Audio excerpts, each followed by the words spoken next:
do not be lazy to notice the miracles. They happen every day, every hour of our lives. We just do not pay attention to them. Most of us paid attention that some weird and difficult to explain things happening to us sometimes. Coincidences, meetings that would not make sense to explain just by chance. Some different things that are happening that is difficult to explain by pure coincidence. And as we say, everything we understand and learn through the experience. And we actually trying to run experiments with our life, right? And these experiments we are running, no matter how old we get, we keep running experiments. We are trying new things, they work out or don't work out, we try other things.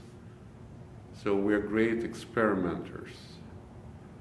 So if we try to pay attention to these weird things that happen to us, which is difficult to explain by the normal course of events, it actually triggers these things to happen even more often.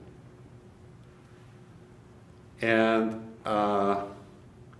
those who have faith and pray, they know that they have the ability to ask the superior power to intervene and change the course of events that otherwise would end up less favorable to us.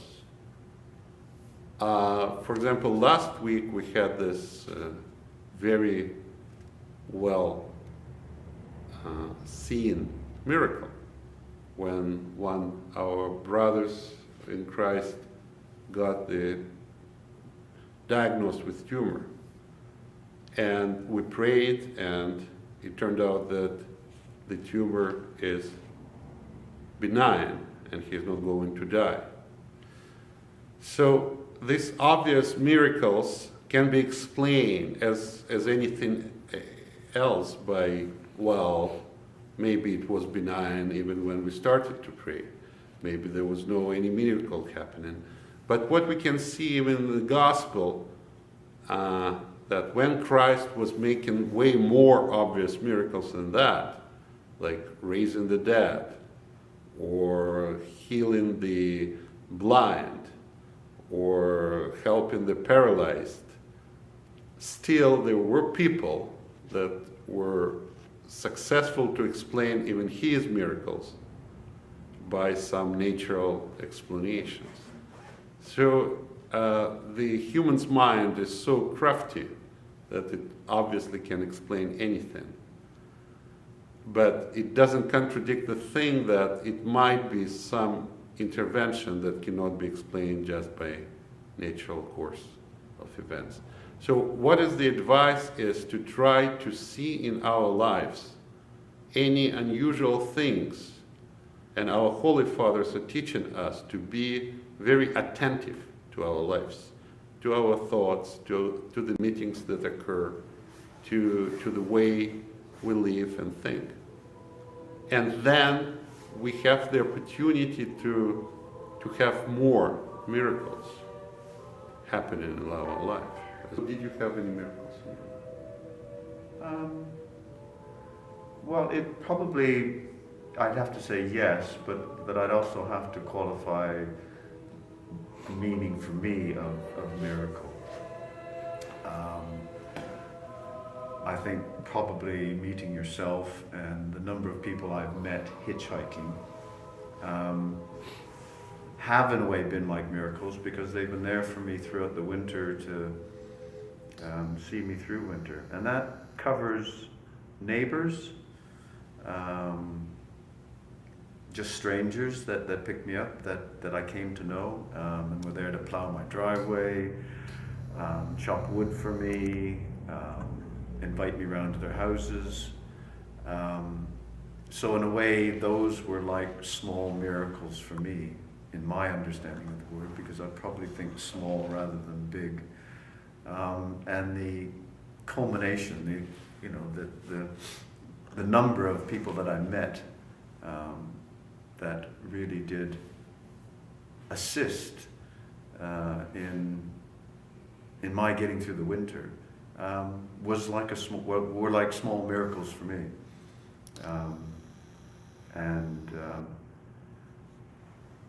Or I could just say that they were like people being very understanding and neighborly in the true sense of the word.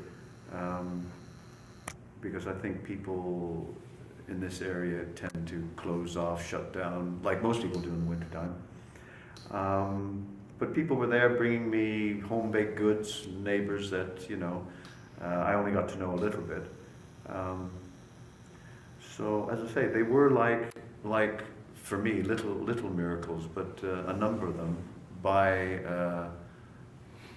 my interaction with that many people, brought about through hitchhiking, really. And it made me have more faith in humanity and faith in belief in people, that there are genuine friends out there, or that can become genuine friends, as opposed to just passers-by or one-off incidents. So that's probably what came to mind from what you said, Father, that they were like what I understand to be sort of small miracles. So that's what I would answer or say to that.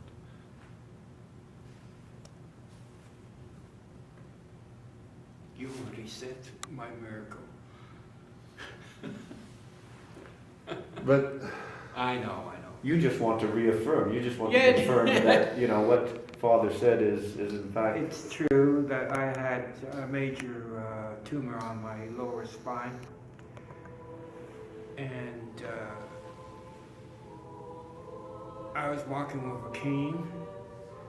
Now I'm not. Everything regarding God has come true for me. I'm saying, when it was diagnosed as having a tumor, what was the time frame after that you then found out that it was benign? As we're talking about miracles. Oh, they did it about a week or so. Oh, but benign. That was 2 weeks ago. Okay. And then they decided to. He's getting me talking. No, but it ties in with this idea of it possibly being a miracle, and Father having prayed with him. And, yeah. That certainly could have certainly been a factor in. Well, I was. They had prayers for me, and then they had anointed me with oil, holy oil. I got back and he did a biopsy, and he says doctor couldn't figure out what it was. There's 2 biopsies I had. So. And we just discussed earlier on, I don't know, it was just an hour, less than an hour ago, we were talking about not having a great deal of faith in specialists. I don't. No, I know, but that's what then makes this whole idea that it could have been a miracle. Yeah. Well, it was a miracle.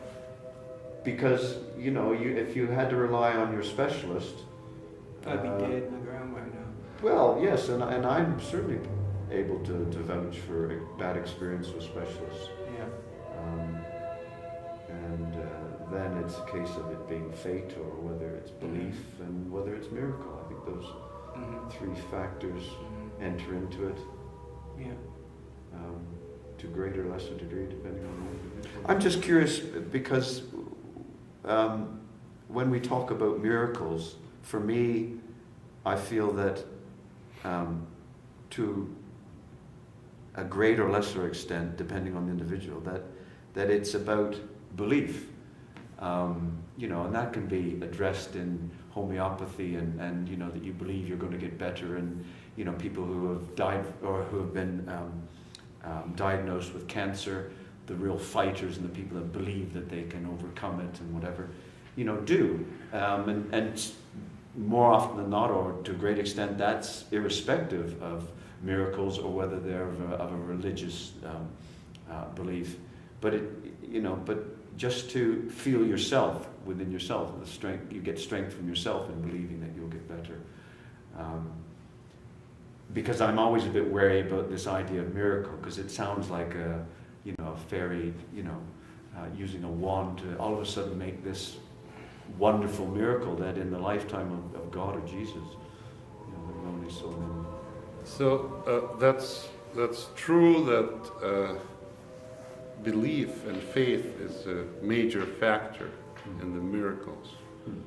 Even Jesus Christ, before he performed any of his miracles, he have confirmed that the person actually believes.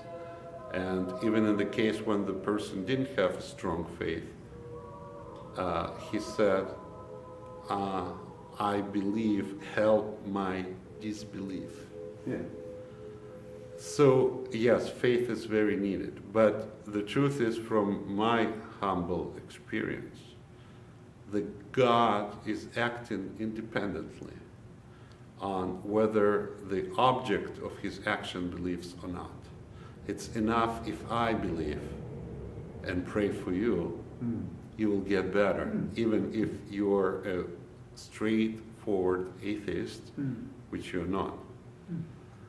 And it's an interesting thing. Again, when we talk about things like little children that are not able to have strong faith or faith of any kind, or animals that get cured or found when they got lost, or immaterial objects that sometimes gets repaired for no reason, when nobody would expect them to get repaired by itself or somehow.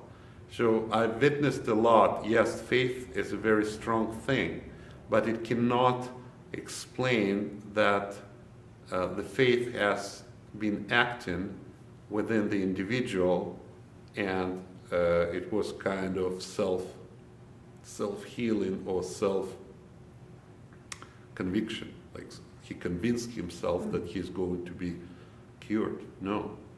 The faith is important, but it's definitely not the case of placebo effect when we give to the patient a certain sugar pill and the patient feels better. Here is a little example, and as we talked about it, it's important to pay attention to little things. We got these refugees from Eastern Europe, from Ukraine, living with us for 3 weeks. And they have a little girl that we baptized. They asked us to baptize this little girl. And she somehow lived in difficult conditions. She was not very socially adjusted. And she got this habit to go into the church and pick up the relics and touch the things, and we do not have the lock on the door, even though we used to have a monk that used to serve in our church, and he was demanding, you have to put the lock. And he probably was right, but since many years nobody bothered to do anything bad. And even before we made any solution, what happened was that the roof exactly over the door started to leak. It didn't leak for 15 years. There was snow, it started to leak exactly in this point. So the wooden door became a little bit more puffed up. And it was too difficult to open for a 3.5 years old child, but still easy to open for an adult. At that moment, the leakage stopped, even though the snow was still on the roof and the rain was still continuing. So it's an excellent example. Nobody would pay attention, right? So what? The leakage of the roof. But we have huge roof in our house. Why? Precisely above the door. Why it started only now and not in any other point of time in 15 years or any later? And why did it stop exactly when the door has reached the needed size because of the moisture to be exactly at the state that the child can open it, but the adult can't. So these little miracles happen all the time. We are having a free will either to pay attention or not pay attention. But when you are drifting into the world of faith and belief and prayers, you can encounter with them more and more.